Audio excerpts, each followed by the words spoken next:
Egg prices are soaring. Last week, the average wholesale price for large white shell eggs reached $8 for a dozen. This is wholesale. Retail, it's higher than this. The previous all-time wholesale price was $5.46 back in December 2022. How much are eggs retail right now? Right now, probably $11, $12, $13, $14. Which ones you want? Brown eggs, you want free-range eggs, et cetera, But they're in the low teens right now. I've never seen anything like that. Well, $14 for a dozen eggs. They're killing the chickens. Yeah. And because of bird flu, right? Because of bird flu. Now, let's ask the $64 trillion question. Is this another COVID crisis to greet President Trump? MAGA's over here like, doesn't President Trump have the worst luck? After ignoring the existence of COVID and completely botching every aspect of responding to it, he's greeted with skyrocketing costs of groceries that he totally didn't campaign on immediately lowering. I do think, unfortunately, looking at the prices here, things are way too expensive. And they're way too expensive because of Kamala Harris's policies. I mean, look, guess what? You want some eggs? Well, let's talk about eggs, because these guys actually eat about 14 eggs every single morning. Is that right? Yeah. Whoa. We'll be careful about this. Eggs, when Kamala Harris took office, were short of $1.50 a dozen.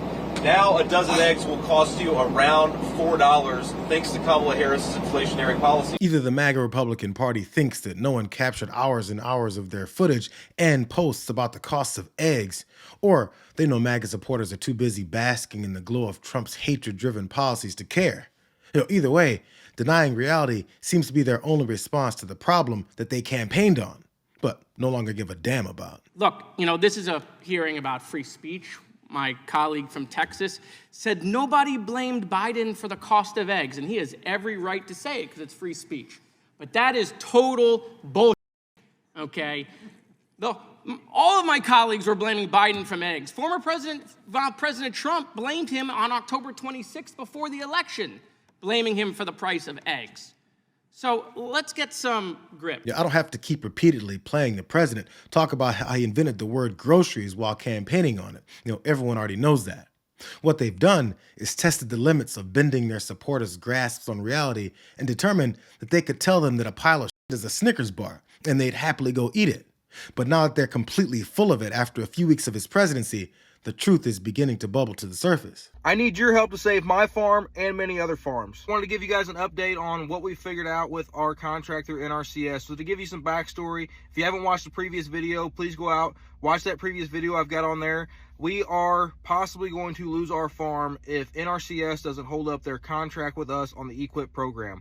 So the reason that they're not able to hold up the contract is our EQIP program, which is cost sharing on fences, waters, a well, and some seedings, was funded by the Inflation Reduction Act. Because of the executive orders, there's a pause or a freeze on the funding through the Inflation Reduction Act, and they're not able to pay out on the stuff that we completed or anything going forward. But the issue I have is I've already done a bunch of the work, already paid for the material, already paid for the labor, so I'm out all that cost, and I use my farm operating expenses in order to do those projects, because per contract, I knew that I was going to get cost-sharing refunds on the stuff once completed, but now that it's completed, they're saying that they're unable to provide the funds because of the freeze on the Inflation Reduction Act funds. So I reached out to a couple different senators and congresspeople. So I reached out to Ann Wagner's office. I have not heard back from them. I reached out to Josh Hawley's office. I have heard back from him, not from him personally, but from his office. And they are looking into it because they said that this should not be happening. Josh Hawley's office said this wasn't supposed to be happening, but they're definitely not looking into it. Here's a live look at what Hawley was doing while his office was laughing at this farmer for expecting them to do anything about the upcoming loss of his farm.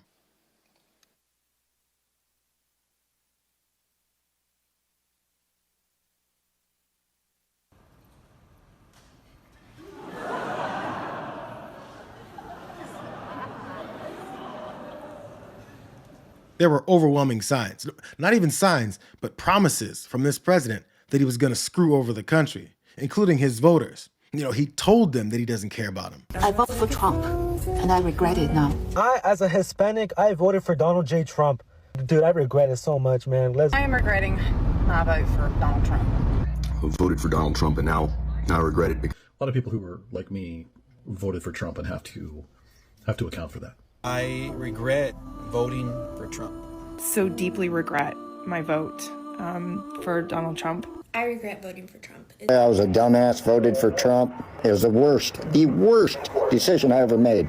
I've seen the light, and I got out of MAGA. A lot of us there have seen the light. We have deep regrets. I feel guilty because I voted for Trump twice. I feel very guilty because I feel responsible. That's why he's still running. I was with Trump for 9 straight years.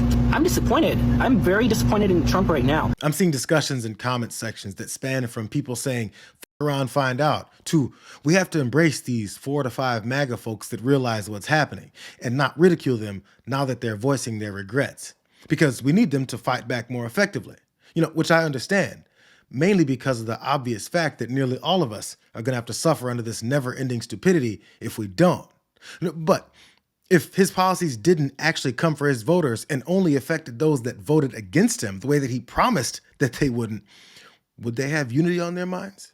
They knowingly voted based on oppressive and exclusionary hatred for people that they felt were beneath them, somehow ignoring the glaring signs that Trump's grasps on the ways the government works were completely non-existent. I talked about 2 or 3 months ago to a college student from the Midwest. He reached out, he watches The Five, is thinking about a career in politics, really interested in political communication. We got on the phone, and he emailed me last week, and he said that I could share this. I've really appreciated hearing what you have had to say the past week on The Five and your podcast with Scott. So, yay, Scott. You've really opened my mind on certain things that are currently going on as someone who voted for Trump. And you have been communicating a lot of frustrations I've been feeling alongside some family and friends who didn't expect all the chaos. And then he puts in parentheses, not to mention the tariffs, as our family owns a small business where all our products are made in China. So this is a 20-year-old bro, right, from the middle of the country. Comes from a conservative family. They love Trump. And it only took I got this a week ago. So it only took 2 weeks, this level of chaos, for him to feel strongly enough that he would write that down, right? That's not a casual comment. And he told me that I could talk about it, that I could put that out on air. So it's obviously something that's very emblematic of not only what's going on in his life, but what's going on in his orbit. So the stories of regret go from farmers to college students whose families may have to live with the reality that they ridiculed others for experiencing at no fault of their own. But while we're wagging our fingers at opponents to these oligarchs for refusing to have any sympathy for MAGA voters, it's now time to pay attention to the Republican leaders that are still trying to tell their voters that they deserve the devastation that they're about to live through. But the issue is it's a signed contract. It's a legally binding contract. They're not backing out on it. They're not paying out on it. So it puts me in a bind because I've made business decisions based on that contract. What do you say to Skylar Holden and people in that predicament? What I would say is Congress, that the government needs to do a better job at working for the American people. Too often, it seems like the American people's working for the government, and the whole purpose of freezing and putting a hold on everything right now is to review to make sure it's working the way that Congress and the executive is supposed to implement. It's unfortunate that this is the case. I've been talking with several farmers that have been experiencing this and trying to help guide them through this process. But it's all going to work out. Right now, it's a little bit disruptive, but that's what this administration promised whenever they were coming to Washington, so is that they would be disruptive and look at ways to make the government more efficient and working for the people. In other words, Republican Jason Smith's message to his voters is, you knew we were snakes when you picked us up. Now, go pay attention to those immigrants while I snatch your wallet. It's either that or don't expect prices to go down the way that the president constantly promised they would. That would be a bad thing.